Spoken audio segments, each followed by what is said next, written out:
coisa, o rolo compressor, quase parecia humana. Pelo menos da mesma forma que um desenho a lápis de uma criança tentando fazer parecer com um cavalo. As peças estavam lá, mas as proporções estavam erradas. Ele se elevava a uns 2 metros de altura, mesmo com a curvatura nítida da coluna que lhe dava uma inclinação lateral. O corpo era desumanamente largo, como o urso pardo.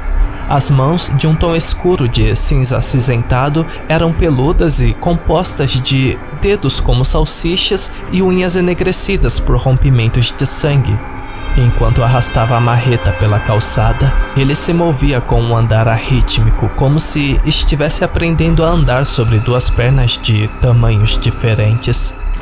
Como uma quimera das histórias antigas, essa criatura que se aproxima cada vez mais era composta de partes incompatíveis.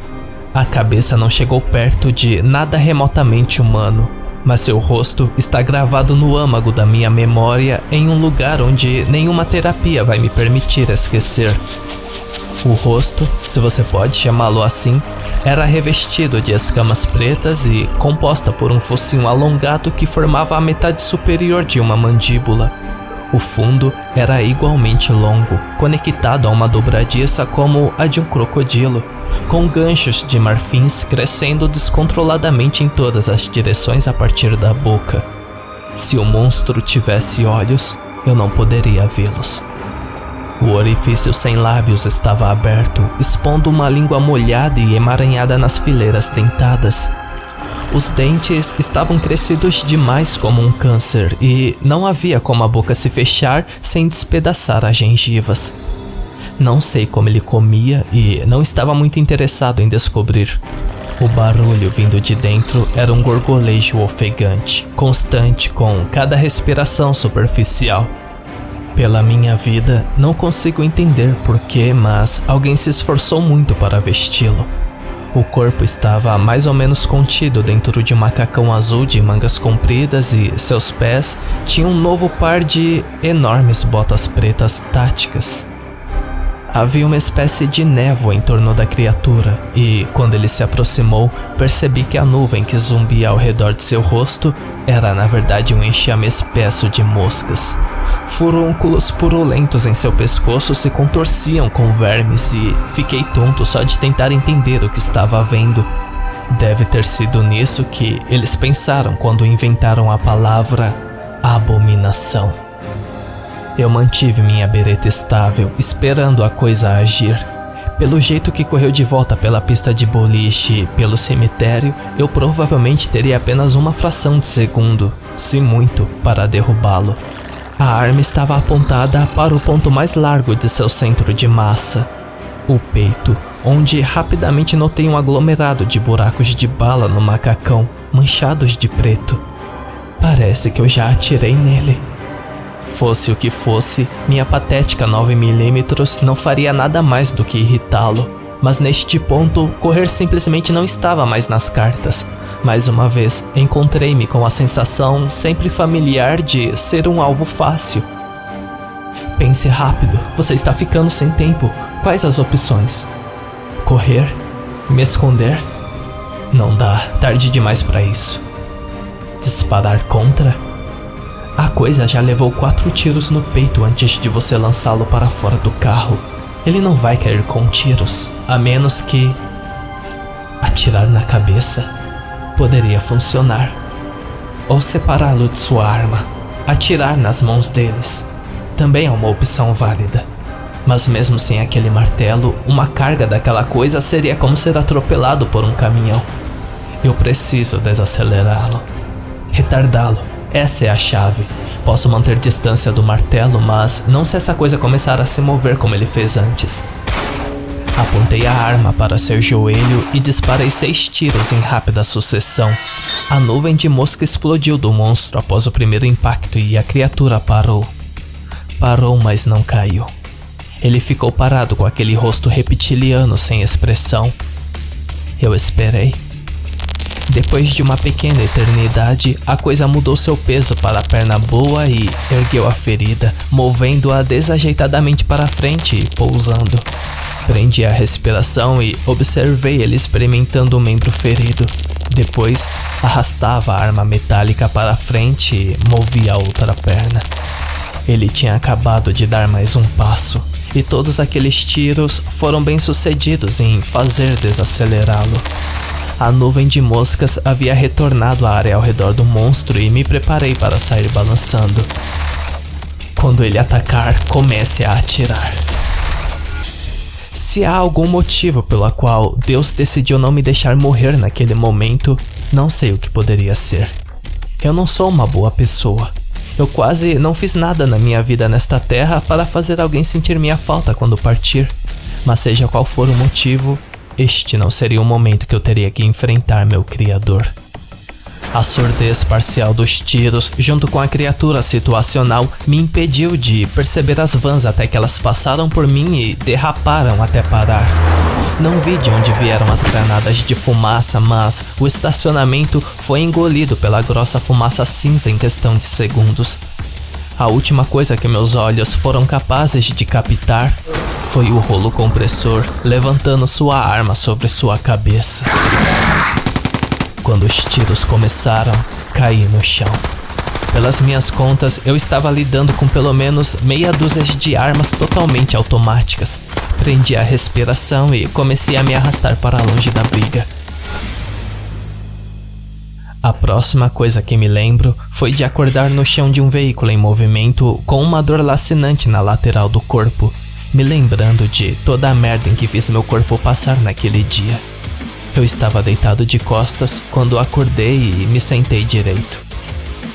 Como diabos eu vim parar aqui?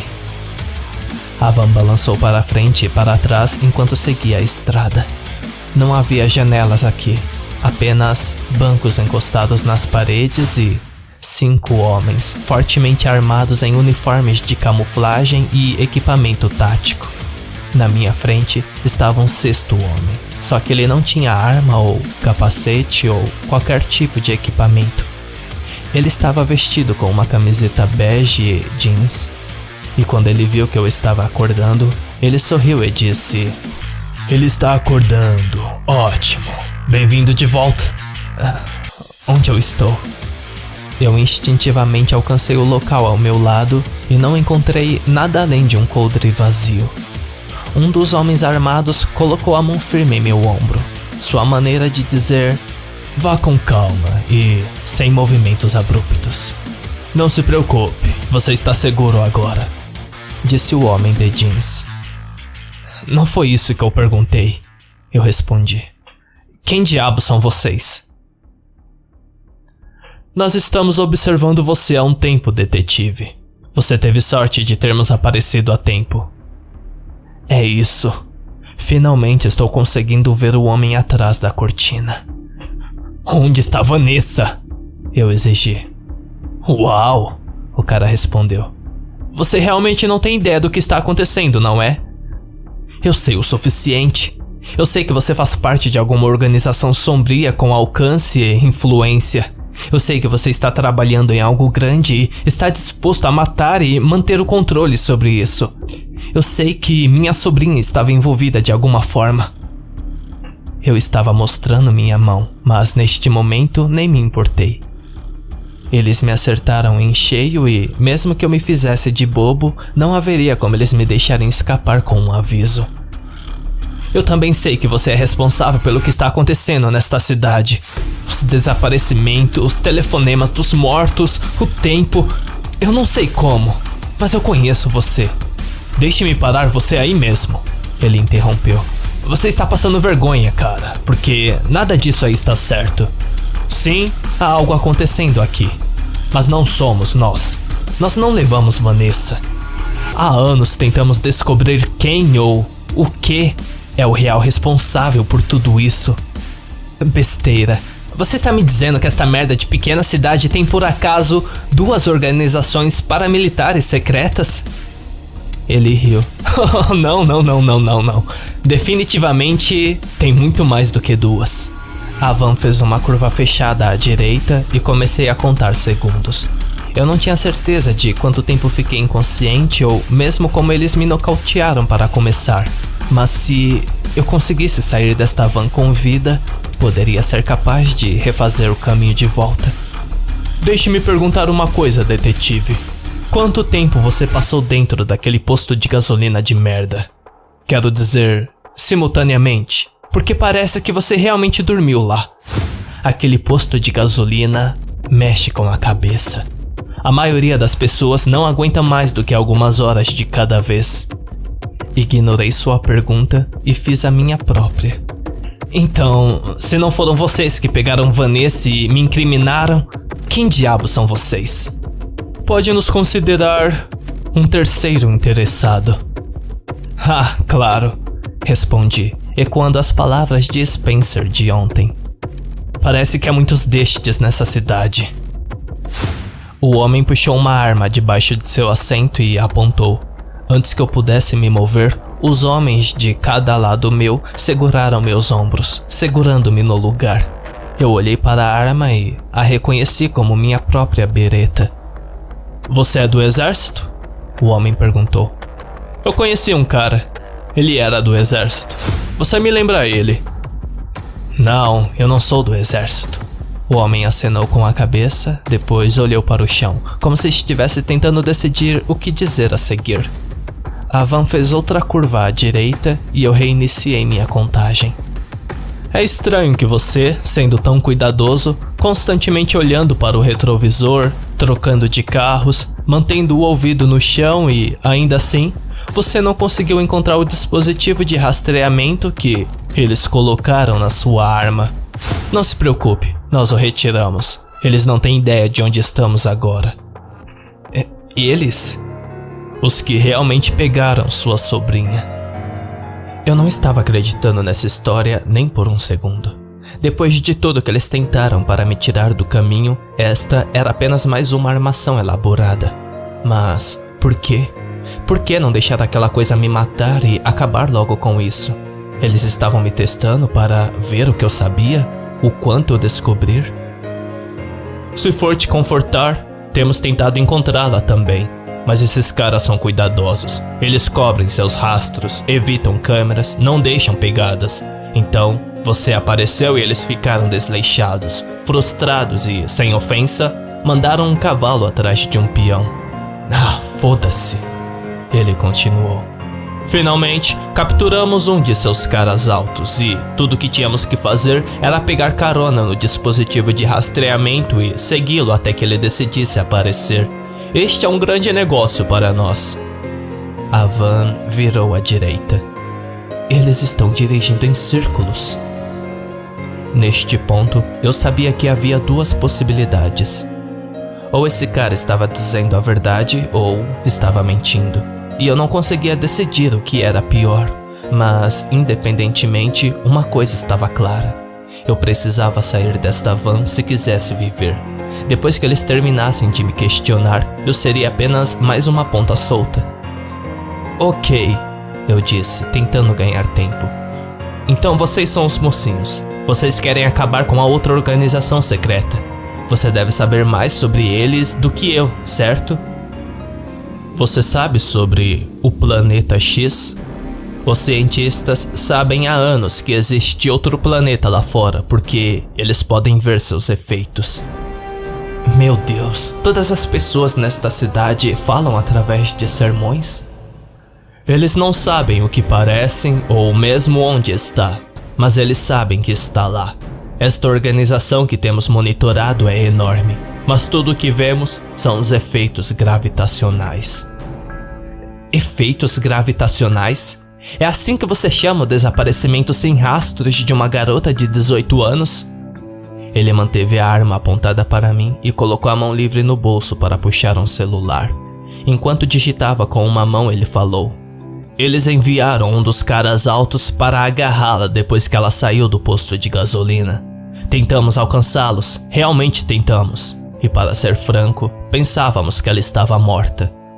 Até o dia seguinte, quando ela apareceu para trabalhar como se nada tivesse acontecido. Demorou um pouco para perceber que a garota que voltou não era realmente Vanessa Reagan. Então você a levou, certo? Sequestrou a agente dupla para um interrogatório. É para onde essa história está indo, não é? Ele apertou um botão no telefone e estendeu para mim enquanto um vídeo reproduzia.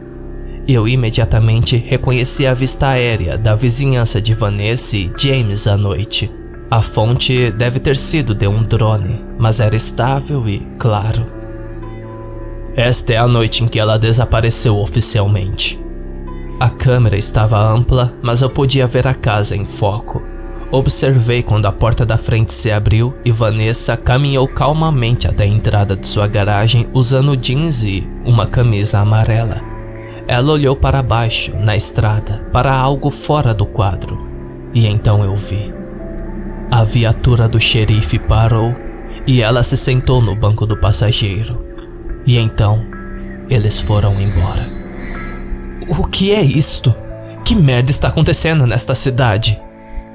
Você está familiarizado com a teoria de realidades de bolso? O pop constante de algum lugar à distância prendeu toda a nossa atenção. Eu imediatamente reconheci isso como um disparo de arma automática, talvez a 1 milha ou mais, e pude ver o momento em que a mesma realização foi registrada no rosto deste homem. Ele pulou da cadeira e pegou um rádio em algum lugar na frente da van e gritou: "Victor, entre! Ouvimos tiros! O pacote está seguro?" Não houve resposta do outro lado do rádio, mas o tiroteio continuou e então isso não aconteceu. Todos nós prendemos a respiração e esperamos até que o homem gritou com o motorista: "Meia volta, precisamos ajudá-los." Eu não conseguiria uma distração melhor do que essa. Eu pulei da minha cadeira, passei o braço em volta do pescoço do homem e o girei de volta para os outros homens como um escudo humano. Antes que ele percebesse, eu estava com minha bereta novamente e ela estava pressionada contra sua cabeça. "Oh, você está cometendo um erro, não íamos machucar você." Eu tenho que aproveitar minhas chances. Peguei a maçaneta da porta da van, abri e mergulhei na grama molhada. Eu tentei o meu melhor para dobrar e rolar, mas ainda rasguei meus pontos e machuquei cotovelos antes de deslizar colina abaixo em direção à floresta. Eu podia ouvir a van freando até parar enquanto eu me puxava para cima e corria para a cobertura de espessas árvores. Passei horas lá fora, no escuro, fazendo o meu melhor para continuar me movendo, não importa para onde. Eu não sabia se eles estavam me seguindo ou não, mas eu não ia arriscar mais. Por fim, cheguei a um leito de riacho e o segui rio acima até chegar a uma velha ponte. Então desabei sob ela e dormi até de manhã. Por aquelas poucas horas preciosas de descansos, comecei a seguir a estrada de volta à cidade. Eu apontei meu polegar para o primeiro que passasse, esperando ter sorte, e, surpreendentemente, um carro parou. O carro era um pássaro de fogo vermelho brilhante, modelo novo, e a motorista era uma velha que eu conhecia desde a infância. Egg Sisterke. Ela não me reconheceu. Ela já era velha quando eu era criança e agora me pergunto se ela sabe que dia é hoje. A velha Egg me ofereceu um gole de seu remédio enquanto me levava de volta para a cidade. Eu recusei educadamente, então ela me perguntou para onde eu estava indo e eu dei um endereço. Clyde só chegou em casa por volta do meio-dia, o que me deu muito tempo para vasculhar sua despensa, limpar minhas feridas e, claro, procurar pistas em sua casa. Saí vazio nesta última categoria, mas já havia assumido que isso iria acontecer. Se ele fosse um deles, não seria descuidado o suficiente para deixar evidências disso na gaveta de cuecas. Não que isso fosse mais um C. Eu o vi naquele vídeo. Foi ele quem dirigiu o carro que Vanessa pegou na noite em que ela desapareceu. Eu deveria ter visto isto antes. Claro que o xerife tinha que saber o que está acontecendo. Uma operação deste tamanho não pode passar pelo radar da polícia para sempre. Eu não esperava que ele voltasse para casa até muito mais tarde, mas eu estava pronto para o caso. Eu o surpreendi em sua cozinha e deixei a bereta falar mais. "Olá, xerife. É um prazer ver você aqui. Ele ficou pálido, mas não alcançou a arma, nem lutou. Eu esperava que ele não fizesse isso, mas estava preparado para o caso. Felizmente, as coisas estavam funcionando. Peguei sua arma e o levei para a sala. Não havia janelas aqui, nem armas, e os assentos estavam separados o suficiente para que eu pudesse sentar em frente a ele sem ter que me preocupar com ele fazendo algum movimento. Uma vez que sua bunda estava deitada no sofá, eu servi um copo de seu whisky mais caro e coloquei na mesa de café na frente dele. Uma cortesia profissional. Sentei-me no divã do outro lado da sala e quebrei o longo silêncio. Devo presumir que você sabe por que estou aqui, xerife. Você é um lunático.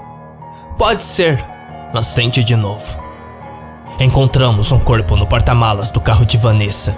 Não sei por que você está fazendo isso. Puxe minha outra perna e ela tocará sinos. O que se seguiu foi um longo silêncio pesado.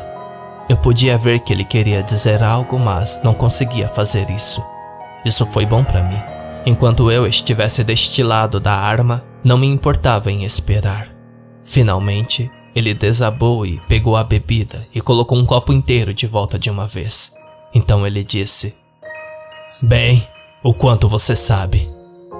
Não é assim que funciona, Clyde. Diga-me o que você sabe. Eu não tive nada a ver com o sequestro de Vanessa. Besteira! Você a pegou na noite que ela desapareceu. O quê? Não estou falando dela. Estou falando sobre Vanessa. A garota que eu peguei naquela noite não era nem... Ele se conteve e respirou fundo, triste antes de continuar. Eu tinha instruções muito específicas sobre o que eu deveria fazer se isso acontecesse. Instruções? De quem? Diga-me para quem você trabalha e tudo isso acabará em breve. Ele me lançou um olhar arrepiante que nunca esquecerei e disse: Obrigado pela bebida, detetive. Eu deveria ter sido mais inteligente. Nunca vou me perdoar por ter sido tão descuidado, por não fazer uma revisão completa. No meio de todo o meu planejamento, nunca me ocorreu que ele pudesse ter uma segunda arma. A arma em seu coldre de tornozelo era um tiro único PS1, uma espingarda de bolso. Antes que eu pudesse gritar "Não!", ele colocou a arma na boca e comeu a bala e pintou as paredes da sala. Porra! Jesus Cristo! Caralho! Meu cérebro disparou. Por que ele faria isso? O que eu faço agora? Qual o plano? Eu não tinha respostas, mas uma necessidade irresistível de sair daqui o mais rápido possível. O celular em meu bolso começou a tocar. Roger estava ligando. Eu atendo. Ele sabe o que aconteceu? Ele pode ajudar? Deixei tocar enquanto pesava as opções. Quais as opções? Não há opções. Você tem que sair da casa. Certifique-se de que não haja nenhum DNA, nenhuma impressão digital. Deu fora da esquiva ou você será incriminado como assassino de policiais. Sim, minhas escolhas pareciam muito limitadas. Eu atendi o telefone. Finalmente! Eu estava começando a achar que eles te pegaram. Roger, me escute. Eu estou na merda. Esta linha está segura? Detetive, esta pode ser a única linha em toda a cidade que você não está sendo monitorado. Posso garantir que somos apenas nós dois. Eu preciso te dizer duas coisas. O xerife está morto e não fui eu que o matei.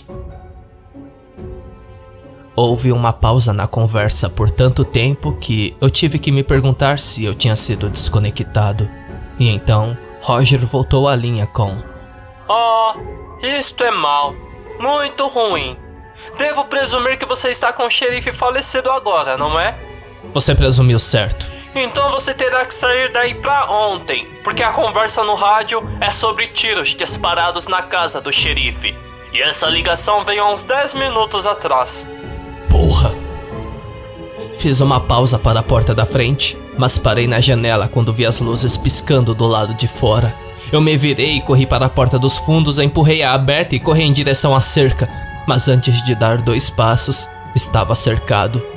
Todos os policiais estavam trabalhando naquele dia. Na verdade, Todos menos um. E havia mais armas apontadas para mim do que eu poderia contar. Caí de joelhos, ergui as mãos e fechei os olhos, preparando-me para o inevitável.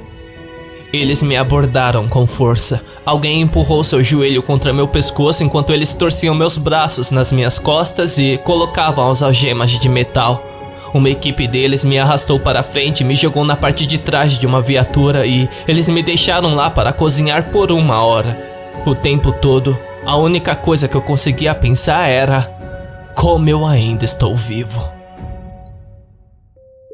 Quando eles finalmente resolveram a cena do crime, fui levado à delegacia do xerife. Eu fiz o meu melhor para cooperar, mas isso não os impediu de me jogar contra algumas paredes ou se revezar para me socar nas costas e nos rins. Para eles, eu era um monstro. Eu era inferior ao lixo, e eles estavam me levando para ficar com a única outra pessoa tão ruim quanto eu. A sala de espera era pequena, escura e sem janelas. Apenas grande o suficiente para 2 celas, e essas celas eram apenas simples gaiolas de metal. Eles me jogaram na mais perto da porta, então trancaram a gaiola atrás de mim. Então, eles nos deixaram sozinhos lá, fechando a porta da sala de espera e trancando a fechadura no lugar. Olhei para o homem parado do outro lado das barras de metal, o homem preso na outra cela. Ele sorriu e riu de mim de sua cama contra a parede e disse: "Você parece um merda, Regan." "Sim, eu já estive melhor," eu disse. Spencer Middleton se levantou e caminhou até as barras, encostando-se nelas enquanto dizia: "Acho que você deveria saber de uma coisa. Isso só vai piorar." Eu reflexivamente dei um passo para trás. Ele tinha pulado sobre mim uma vez antes, e eu tenho certeza que não iria ficar perto o suficiente para ele me agarrar através das barras. Não tenho certeza se pode piorar muito. Estou preso nessa cela há 1 semana e, acredite em mim, vai piorar. Ele sorriu e coçou a cicatriz em seu pescoço. E suponho que você não queira aproveitar esta oportunidade para me dizer que diabos está acontecendo, não é? Eu vou te dizer o que vai acontecer. Eles vão inventar uma história sobre você, assim como eles fizeram comigo. Eles vão te acusar de algumas besteiras, a notícia vai diminuir a poeira e as pessoas vão acreditar em qualquer besteira. E você, eventualmente, começará a acreditar também. Todos eles vão mentir para você, mas não para mim. Eu nunca vou mentir para você. Você quer saber por quê?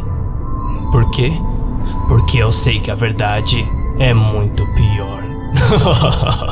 Ele deu outra risada longa e satisfeita e se virou para voltar para sua cama.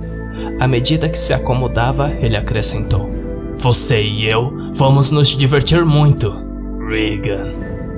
Eu olhei para a cama do lado da minha cela. Não era muito grande, não o suficiente para ficar deitado sem que meus pés e cotovelos ficassem pendurados nas beiradas, mas era melhor do que o chão. E agora, a ideia de dormir parecia muito convidativa. Acordei com um som alto contra as barras da cela. O homem parado do outro lado da saída era aquele que eu deixara algemado do lado de fora da loja de ferragens no dia anterior. O hematoma sobre a mandíbula de Franklin já estava pronunciando um roxo profundo e tenho que admitir que fiquei muito orgulhoso disso. Eu podia ver a coisa que ele usou para me acordar. Um cacetete de polícia em sua mão direita. Sem dúvida, essa seria sua oportunidade de vingança mesquinha. Tudo bem, vamos acabar com isso. "Olá, deputado," eu disse, ficando de pé imediatamente, me lembrando que meu corpo ainda estava espancado e machucado. Se tivesse sido uma opção, eu poderia ficar naquela cama até que o juiz jogasse o livro em mim e colocasse uma algema em meu braço. "É hora de seu único telefonema," Franklin disse sem emoção. Ele me conduziu pelo corredor até a sala pequena, onde eu tinha certeza que estava prestes a receber outra rodada de surras. Mas, surpreendentemente, a única coisa que havia lá era uma mesa pequena e um telefone com fio que estava no fone já fora do gancho. Franklin trancou a porta e acenou com a cabeça para a mesa. "O que está acontecendo?" Aproximei-me da mesa, esperando ansiosamente algum tipo de armadilha, mas não aconteceu nenhuma. Assim que tive certeza de que Franklin não abriria meu crânio com seu bastão, estendi a mão e peguei o telefone e coloquei no ouvido. Alô? Eu disse. A voz do outro lado da linha estava triste e cansada, mas familiar. Detetive, sinto muito que cheguei a este ponto. Tentei todos os outros planos que pude pensar, mas temo que não tenhamos mais opções. Nós nos tornamos nucleares ou todos nós perderemos. Era Roger. A questão é... Bem, tenho certeza que você já deduziu. Eu não vou sair deste lugar vivo, não é? Eu sinto muito. Honestamente, estou surpreso de ter chegado tão longe. Você se lembra do nosso acordo? Eu o ajudaria o melhor que pudesse e, em troca, pediria um favor também. Bem, é sobre isso. Estou ligando pelo meu favor. E se prepare porque vai ser uma delícia para você. Franklin sacou sua arma e eu rapidamente examinei a sala em busca de uma arma para me defender. Mas então, ele me surpreendeu e virou a arma e estendeu para mim. Ele disse franzindo a testa: "Faça o que parece certo." Peguei a arma dele. O que é isso? Eu perguntei. Roger respondeu: Seu amigo aí me deve um favor. E agora, bem, você sabe o que fazer. Tente não machucá-lo muito. Franklin fechou os olhos e eu girei a arma com força, acertando-o no rosto e espirrando sangue por todo o chão onde ele caiu. Ótimo! Disse Roger. Eu não sei como diabos ele poderia ver, mas neste momento eu não me importava. Agora ouça com atenção, detetive, porque é a sua vez. Eu sei que você sabe como usar isso. Esta história só tem uma maneira de terminar com algo remotamente parecido com um final feliz.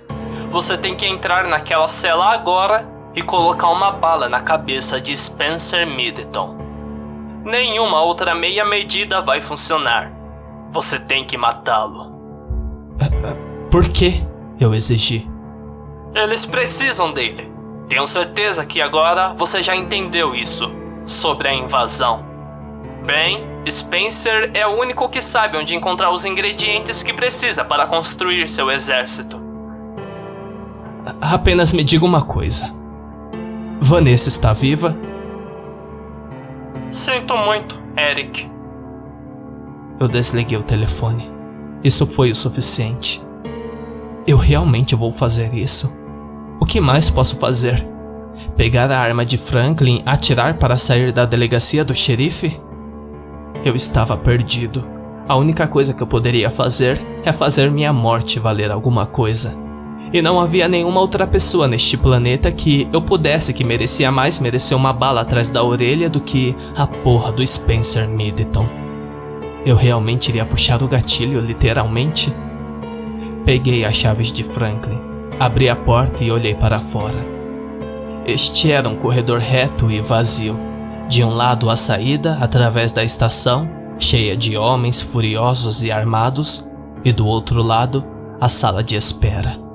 Meu coração batia forte em meus ouvidos enquanto eu caminhava sozinho de volta para aquele quarto e colocava a chave na fechadura.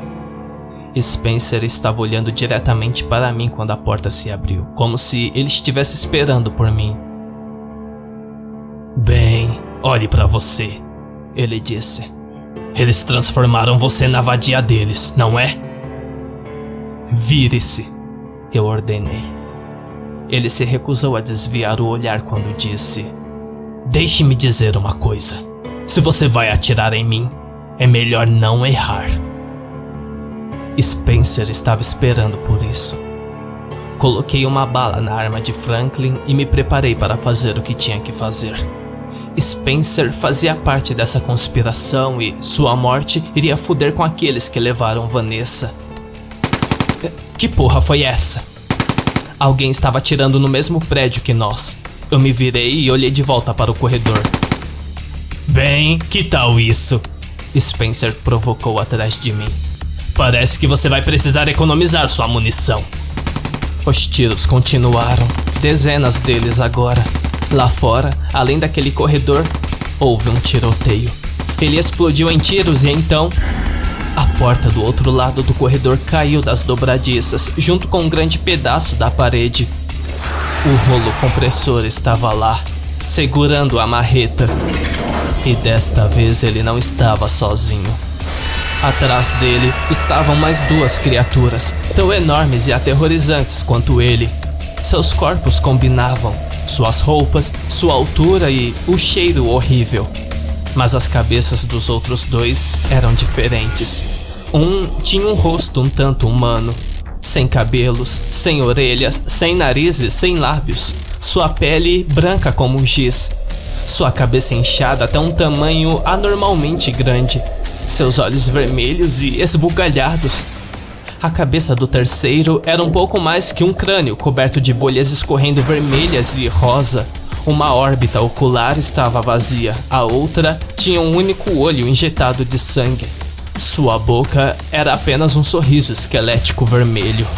A seus pés estavam os corpos de vários policiais. Apontei a arma e disparei. Continuei puxando o gatilho, mas... filho da puta! Franklin só me deu uma bala. Bati a porta da sala de espera e fiz a varredura da área em busca de armas, mas é claro que não havia nada. Sem mesmo pensar, entrei na cela vazia. Fechei a porta atrás de mim e a tranquei. Não demorou muito para que eles quebrassem a segunda porta.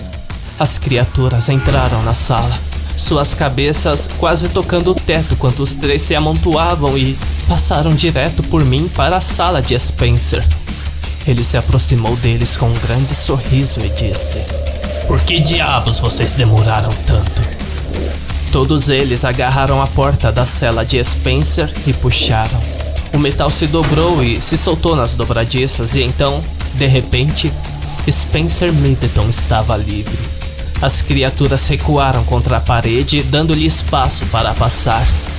Ao sair da sala, ele olhou para mim e disse: "Nos vemos por aí." Fiquei no canto, observando os monstros enquanto os seguiam porta afora.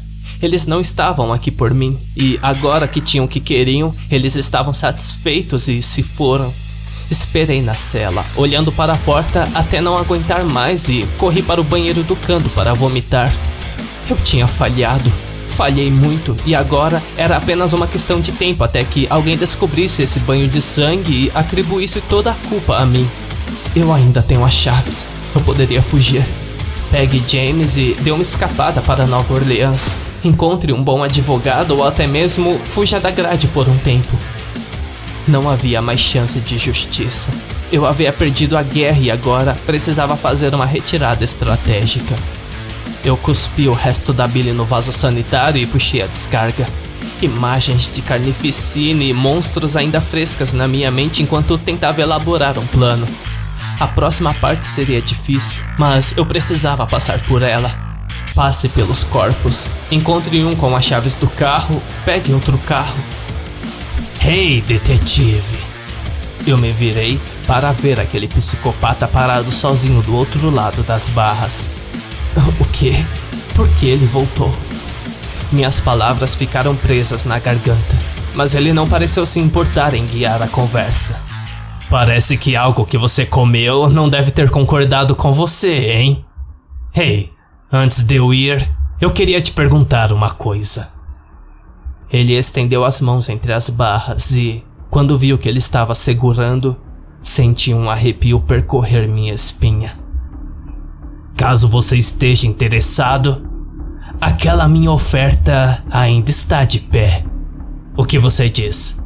Quer saber onde encontrá-la? Aquele filho da puta voltou com um alicate.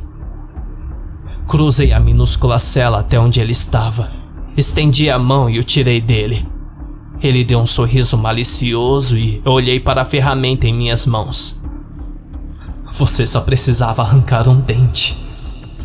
Corri minha língua pelos dentes, tentando decidir qual eu sentiria menos falta.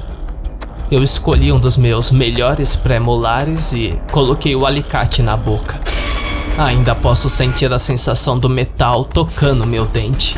A maneira como ele disparou em meus nervos em um ponto abaixo de meus paranasiais, enquanto eu puxava e mexia, tentando puxá-lo para fora enquanto Spencer engasgava com sua própria risada. Quando finalmente tirei da mandíbula, o sangue jorrava continuamente. Cuspi um bocado no chão e coloquei meu dente na palma estendida de Spencer. Então, eu arranquei um pedaço de pano da minha manga e mordi para estancar o sangramento enquanto Spencer o inspecionava como um avaliador de diamante. Assim que ficou muito satisfeito, disse-me onde eu encontraria o corpo de uma certa garota. Entrei no posto de gasolina, parecendo e me sentindo um merda. Uma rápida varredura no local me disse que não havia clientes. Atrás do balcão, Jack digitava em seu laptop. Toulouse encontrou-se no balcão ao lado dele lendo uma revista. Quando eles me viram, ouvi Jack dizer: "Olha só, o detetive ainda está vivo." Toulouse acenou com a cabeça e disse: "Sim, bom pra ele." Antes de voltar sua atenção para a revista. Meu estômago embrulhou e fui direto para o banheiro, onde comecei a vomitar na pia. Se tivesse sobrado alguma coisa no meu estômago, eu teria perdido lá. Como vou fazer isso? Olhei meu reflexo no espelho e percebi que o homem vestido de cowboy estava parado no canto atrás de mim. Eu me virei e gritei para ele: "Que porra é essa? Quem diabos é você, cara?" Ele estava felizmente usando todas as suas roupas agora, incluindo uma bandana vermelha em volta de seu pescoço e um chapéu de cowboy. Com um sorriso irônico, ele estendeu um martelo e disse com uma voz calma: "Faça a escolha certa." Não posso explicar porquê, mas aquela frase estranha me atingiu com uma sensação de calma e foco renovado. Peguei o martelo, agradeci e saí do banheiro. A parede atrás do quadro de avisos é onde você a encontrará. Jack e Toulouse não pareciam surpresos o suficiente com o que eu estava fazendo, abrindo um enorme buraco na parede do posto de gasolina com um martelo. Continuei quebrando, abrindo o buraco cada vez mais e não parei até que a parede se foi, expondo o cadáver seco e enrugado de uma jovem garota lá dentro. Pela aparência dela, ela já estava morta há muito tempo. Sua pele estava cinza e seu rosto estava irreconhecível, mas suas roupas ainda pareciam limpas e novas, com calça jeans e uma camiseta amarela. O'Brien foi a primeira a chegar. Ela redigiu o relatório oficial que dei uma olhada algumas semanas depois. Um homem desconhecido entrou no posto de gasolina, abriu um buraco na parede e revelou o cadáver de uma jovem desaparecida. Todo o sangue pós-morte do corpo estava seco, provavelmente responsável pelo acelerado processo de mumificação. Amostras de DNA e registros dentários provaram conclusivamente que este era o corpo de Vanessa Regan. Mas eu sabia a verdade. Essa não era minha sobrinha. Spencer sempre foi muito inteligente na maneira como ele formulava sua oferta. Vou te dizer onde você pode encontrar o corpo de uma certa garota. Ele estava se referindo ao clone o tempo todo. Houve um funeral, mas nem James nem eu nos importamos em ir. Peguei um dinheiro e tirei o garoto da cidade.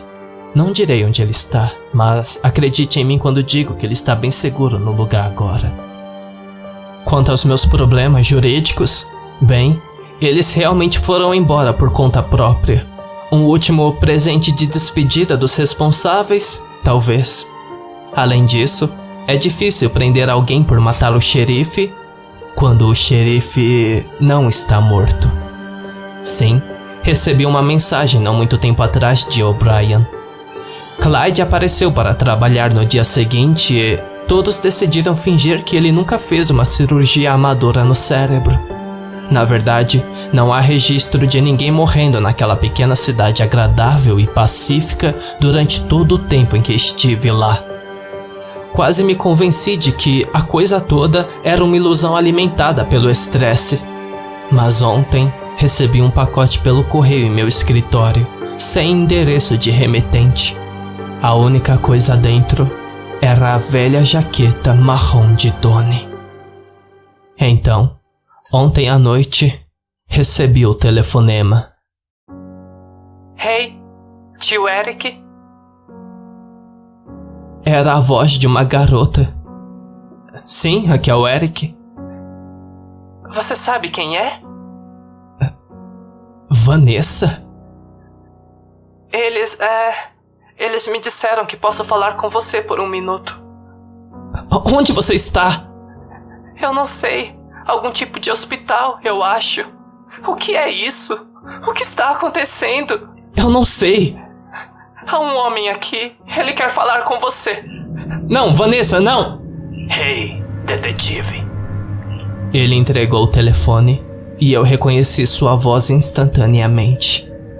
Spencer, o que você quer? Eu não quero nada. Só pensei em deixar você saber que, apesar de todas as minhas objeções, eles estão cuidando muito bem de Vanessa. Por favor? É isso que você quer ouvir? Você quer que eu implore? Por favor, não machuque, apenas a deixa ir. Já é tarde para isso. Mesmo que ela fosse para casa agora, não há como alguém acreditar que ela é a verdadeira. Nem você neste momento. Até você tem dúvidas, não é? A linha entre o que é real e o que não é começou a se confundir tanto que pode muito bem não haver mais nenhuma. E é isso que eles querem. Eles querem que você duvide de seus próprios olhos. Eles querem que você se pergunte quem é real e quem foi substituído. Porque isso faz parte do ataque. Quando você não consegue confiar na pessoa ao seu lado, é quando ela sabe que já ganhou. É um admirável mundo novo, detetive.